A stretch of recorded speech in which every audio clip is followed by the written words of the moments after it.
আমার কথা কি বোঝা যায়? বুঝেন বুঝেন। সিরাতুল মুস্তাকিম কি জিনিস?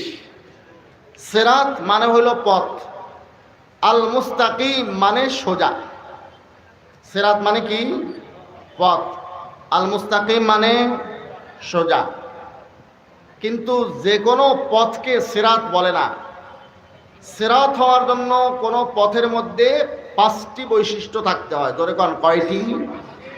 সিরাত হওয়ার জন্য একটি পথের মধ্যে 5টি বৈশিষ্ট্য থাকতে হয়।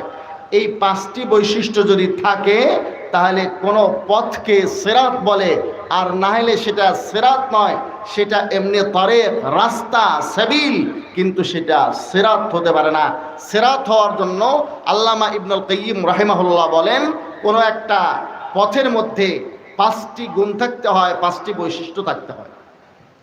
1 নম্বর বৈশিষ্ট্য হলো এই পথটি সোজা হতে হবে, কিছুক্ষণ ডাইনে কিছুক্ষণ বামে,